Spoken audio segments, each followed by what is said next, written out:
Hello everyone, this is going to be my bombblade guide for the scale breaker patch, and if nothing changes too much for the patch following to this one as well. It's not going to be a very extensive guide like my berserk, because bombblade isn't a very complicated setup. But I do want to make it now because it is a very good time to start with the bombblade if you've been thinking about doing it because of the current IC event that is going on.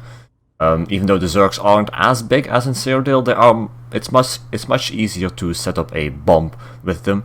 It's also easier to stay hidden, to escape, and people will be stacking more in the Imperial City. So as per usual, I'll be showing the build and the skills, and I'll explain how to do it. I'll explain the mechanics, but if you already know what you're doing with bombblade and you have done it before, I've also included an extra part in the video with areas that I like to bomb in and just, showing where and how I do it.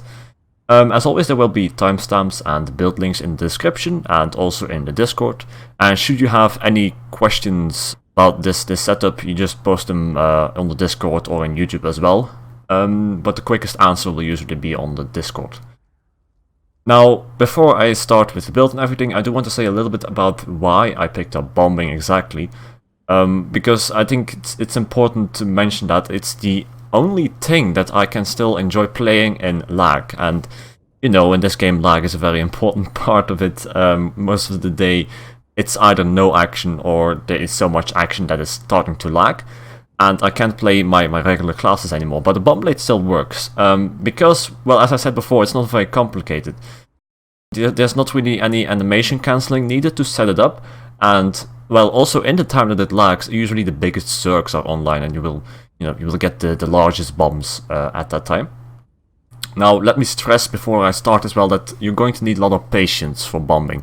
And I'm not talking about like the getting used to the combination and the setup and getting the mechanics on point, but even if you've done it for a while, you'll still have to wait a lot for people to stack up, for people to take a keep or a resource, and you can bomb it and then get the timing perfectly. And also, if you're running Balorg, of course, I always go at 500 ultimate before I bomb, and it can take a time to get that 500 ultimate up, but still I think it's a very rewarding experience. So that's enough about the general stuff. Let me just get right into the build for the bombblade.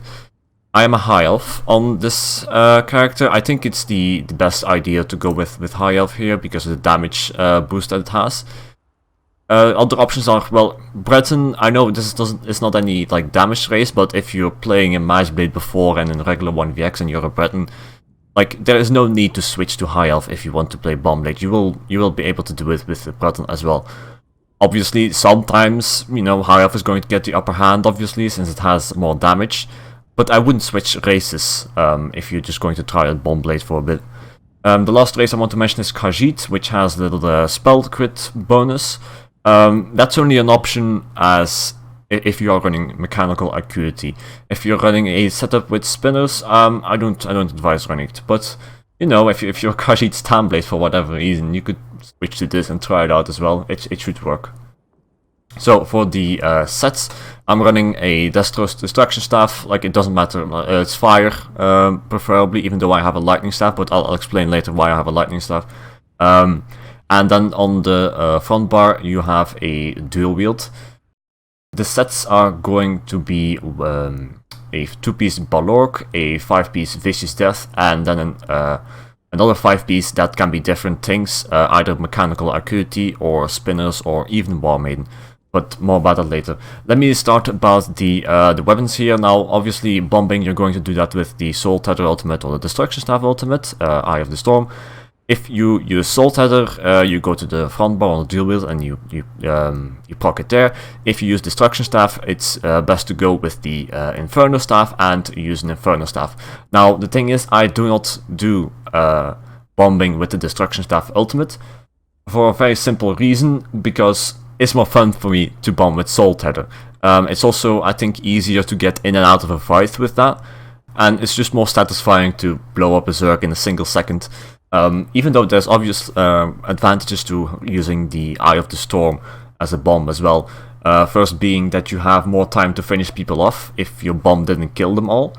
and it's also better to bomb a group that is actively moving around. The Soul Tether bombing is really a hit or miss kind of bomb, pun intended. But if it does hit, I think it's the most satisfying thing to do, and that's why I always go with the Soul Tether. Now, as I said before, I use the Balorg set, which is a DLC set. There's some people that have told me that they can't run it because they don't have it, but it is by far the most superior monster set for this setup. I know Grafthar is another option, and that's probably the best idea to go and run that if you don't have the Balorg, but Balorg is superior by far. It gives you 1k spell damage on your ultimate, your proximity detonation, and everything that comes after that, and it just can't be topped off. Vicious Death, obviously there to blow other people up if somebody dies. And then the last part about the turret set here. I usually have Mechanical Acuity, but your main options are this set and Spinner. And I cannot tell you whether one is better than the other, because they both have their benefits and drawbacks, and I've had successful bombs with both as well. Now, Acuity, you can see it gives the guaranteed crit on the proximity detonation, which got a lot of buffs as well, by the way, this patch, so a more important part of the bombblade now. It's really bringing an emphasis on that skill, and having a guaranteed crit on that is really nice, obviously. It's also good if you want to keep on pressuring enemies a little bit afterwards with the Sap Essence, because, you know, it's all going to be guaranteed crits. If you run the set, it's the best idea to go with the Shadow Mundus, full Divines, by the way. I just still need to trade change this later on. The main benefit of this one is that every bonus you have into critical damage, so that's the CP, that is the passive here, the one with 10% extra critical damage, the Shadow Mundus, is always going to apply on your skills with Mechanical Acuity, giving it quite a nice buff. Now, the second option as of for set is the Spinners. Spinners is a set that's going to allow a higher amount of damage on your bomb if it crits, but it's not guaranteed anymore, so it's basically a chance to do more damage than before. And of course, every bonus you have in the critical strike chance is going to actually matter then. It doesn't with Mechanical Acuity. And the damage with Spinner is already high even without the crit. The only problem is that my CP passive, like in critical strike damage, etc., is not always going to apply, and I don't really like that. I just prefer to have a guaranteed crit on it.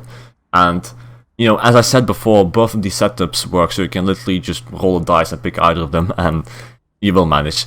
And one more thing about the Spinner setup is that it's best to run the Apprentice Mundus with that one and not the Shadow, because the Apprentice is always going to apply to your bombs.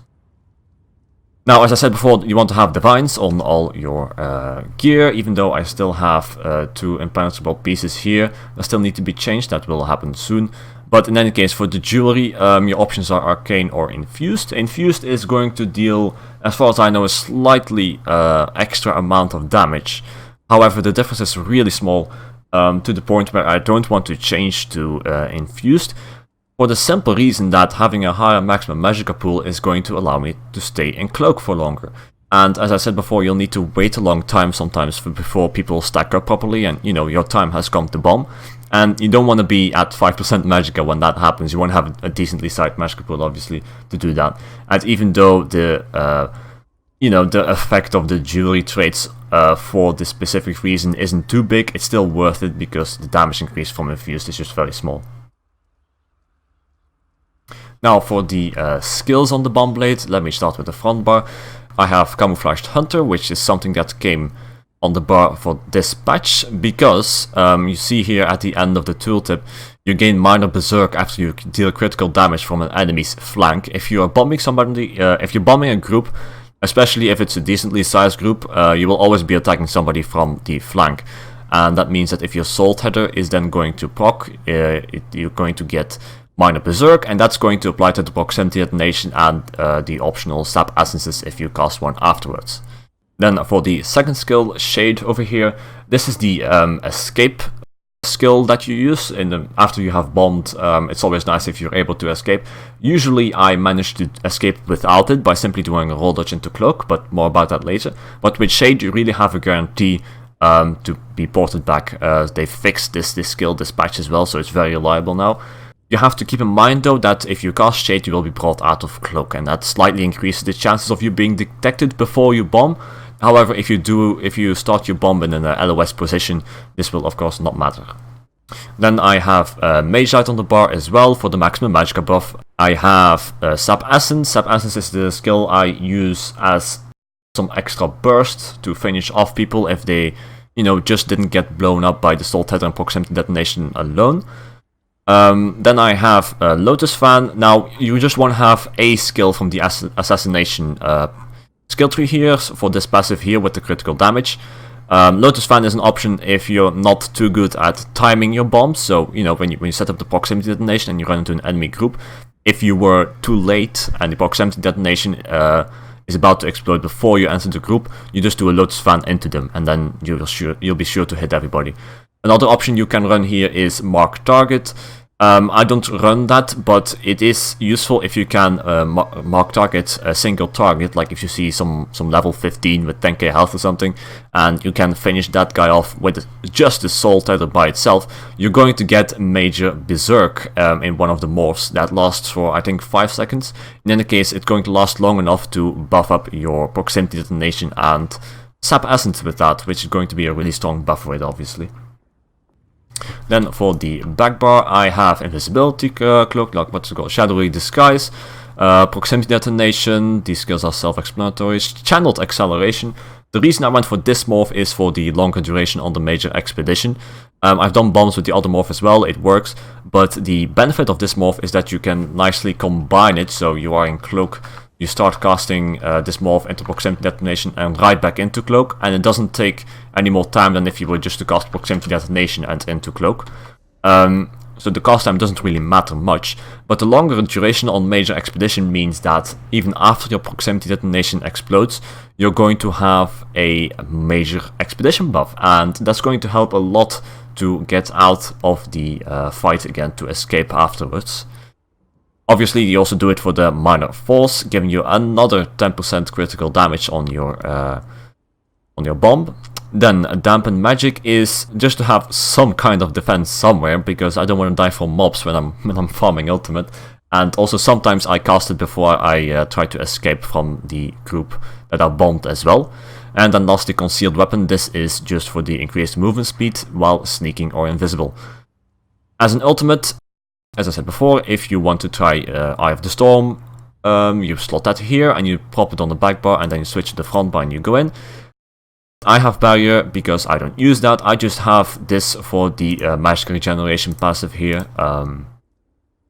This one here gives me 10% extra Magicka recovery, which helps a lot. I mean, it's a bombblade, so obviously damage is the most important thing, but sometimes I run out of Magicka, and if you cannot cloak away, it's quite annoying.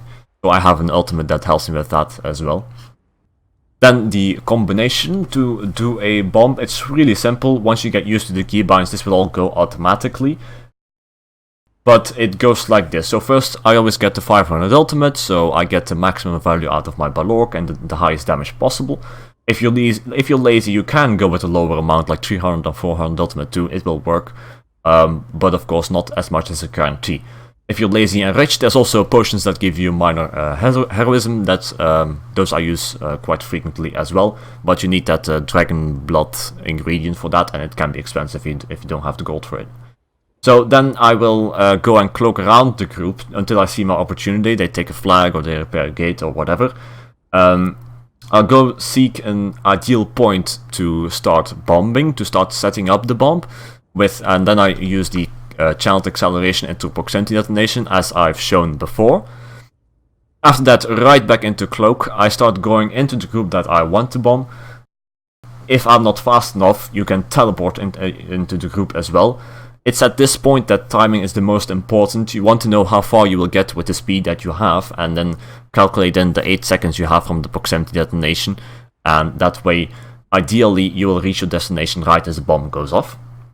Then when you're in the group, you want to cast your Soul Tether right before the Proximity Detonation explodes, so you get the 1k spell damage from Balork, and everything gets buffed by it.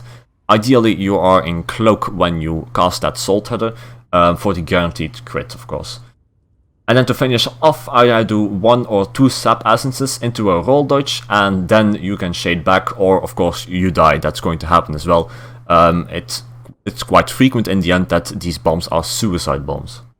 Timing is very important, and that's why I also have a buff timer for this, for the proximity detonation. I simply use surrender, and I've set it up to just show this buff timer, so that it's really easy to see just when the skill ends and then cast my ultimate right when it explodes. And now that I'm mentioning add-ons anyway, in Cyrodiil I have the Pontificator add-on, which is going to show the kill count, so I can see how many people are bombed, and I can also see the names in chat, etc. and tell them to learn to play or whatever. But yeah, that's it for the setup and the combo really. Now just the last part of the video, where I'm just going to show you some spots that I prefer to go and bomb in, some reliable places that I know I have a good chance of getting a successful bomb in. So first of all, there is the inner keeps and the outer keep main gates. Mostly when a Zerg attacks a keep, as far as I have noticed, they go and do it through the main gates. And while they are fighting, it's often difficult to bomb them because they're all buffed up, moving around. It's easy for you to get exposed, etc. But when they have taken a keep and they start repairing the main gate, or they are just exiting it, that is one of the most ideal times to bomb. Often when I go, when a Zerg takes a keep, I go inside the keep right after them, and I try to go and find a object on the right part of the inner keep to hide behind. That way it's more difficult for them to see the bomb coming. Now, when they start repairing the keep, that's when I get ready. That's when I want to have the bomb explode, because right after that you have the most amount of people that are stacked on that main gate. You know, when they reach the 33% health mark of the main gate, it closes and people, you know, stack up on it because they're having difficulties finding the E key to get through the gate, or there's just a whole bunch of people repairing it, and that's the most ideal time to have a bomb explosion going. So I try to time it with that. Same goes for the outer gate, but then instead of hiding on the right part of the keep, I just go in one of the 2 rooms that's often next to the main gate. Next, of course, we have resources. That is often the place where I get the biggest bombs in, actually, because everybody is standing on one spot on that flag trying to take it, and often if a Zerg has taken a keep, the defenders in that keep have already been wiped out, and there's just a whole bunch of people riding from one place to another unbuffed and stacking up on each other, which is just the Valhalla of bombing. That's what you want to have, and that's why I love resources for that as well. I usually hide on a right angle from the line between the tower and the flag, because in my experience, people who are taking a resource usually look either at the tower or towards the keep that they have just taken, or that they are going to take. So if you do it from one of the sideways where they're not really watching that much, you have the biggest chance of remaining undetected. After I've done the bomb in the resource, I go in the tower most often, and because I try to juke people by going down into a corner next to the stairs. Well, usually they will expect you to go up the stairs, and that's a good way of getting away like that. But of course you can also use shade and place it right at the spot where you started. Now, one more thing about the inner keeps, actually. It's a bit more of a difficult bomb, and it's also better to use the Destruction Staff ultimate for that. When people are taking that flag, it's also a good timing for a bomb to go off, and it's best when it's PV door, because then there's not many defenses, people aren't running around as much, they're not buffing up as much, and then you can also get a really big bomb on one of the flags in the keep. Now, of course, as I mentioned before, IC is there as well this patch, and it's also a good time to start bombing now, because it's quite easy in IC to get away and to get and try again, etc. The main places to bomb here are either the Molag Bal farm in the middle, when like everybody goes and farms that boss after it has exploded and already damaged them. They're quite weak and it's quite easy to go and bomb them then. You also get a decent amount of Telvar out of that. Next to that, in the districts, you have the flags, of course. There's often a lot of people stacking on that. And lastly, the doors to the other district. As I said before with the inner keeps, if people, you know, try to go through a door, they often stack up on each other for a little bit, and if you time a bomb right on that moment, you're gonna have a good amount of kills as well. But yeah, that's it for this bombblade. As I said, not very long, but I hope that helps anyone who wants to try it out or just wants to revise something about it. I don't know. But as I said before, the full build, if I forgot to mention anything, oh, the CP, of course, I completely forgot to mention that. But you can just see that in the build in the description. There's a link, and also on the Discord. As I said before, if you have any questions, you just ask it in the Discord or on the YouTube, and I will be there watching it. But yeah, thank you very much for watching. I hope you learned something from this video. As always, I'm still streaming on Twitch. If you want to give me a follow there, go ahead. I would appreciate it. And yeah, thank you for watching. See you next time.